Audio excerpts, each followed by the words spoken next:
Oh, listen to me. I'm so gassed that I didn't have to grow up around them generational wealth motherfuckers, bro. I'm so gassed because I remember, who was it? It was fucking.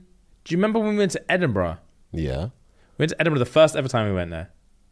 Have you only? Oh yeah. For Fringe, no? Yeah, Fringe. Yeah. And we met Henry Rowley. Yeah. And at the time, I'm pretty sure he was living in a flat with his boy.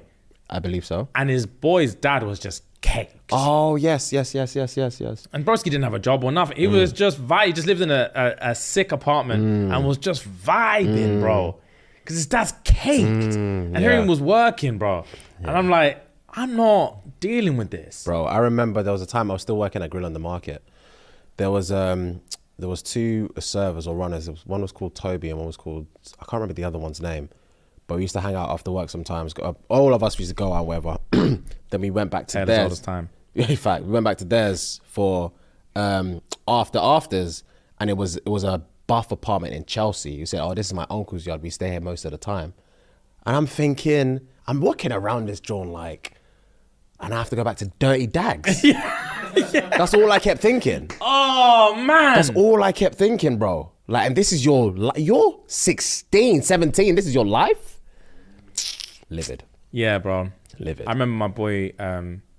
I wouldn't call it generational wealth, but I remember my boy Jason when I was like 18. He just had money all the time, man. He just had money all the time. And we were at a basketball tournament one time in Nottingham, and he was like, "Shall we?" He said, "My nan's having a barbecue in South London. Shall we go?" And I was thinking, that petrol is insane. Yeah. And I was driving. Yeah. I was like, that petrol is insane. Yeah. He was like, "I'll give you some petrol money." I was like, "All right, bet." And he gave us some petrol money. We drove down there.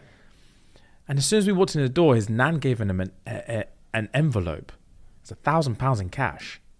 Just for turning up. What? At that time, I'd not seen £1,000. Period, yeah. Ever. And I was just like, this is not fair. I'm surprised you drove from Nottingham to South London, my bro. I had nothing else to do. Fair. I really, really had nothing else to do. Fair. And also on top of that, I needed to be I didn't have a job. And this was like a summer holiday. Oh, and I needed to be okay. out of the house as much as possible without my mum being like, "You're just a bum. Get a job. You're a fucking bum. Yeah. Get a fucking job." Fair. And I remember seeing it. I was just like, our lives are not the same, big man. What do you mean you got $1,000 just for showing up?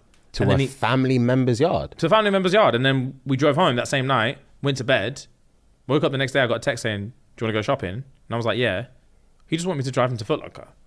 That was us going shopping. And he just spent the money and then got back in the car with bags and then went home again. Damn. Yeah, it was rough. Damn. Witnessing that. Yeah, you don't know when you're being used until it's like until months later.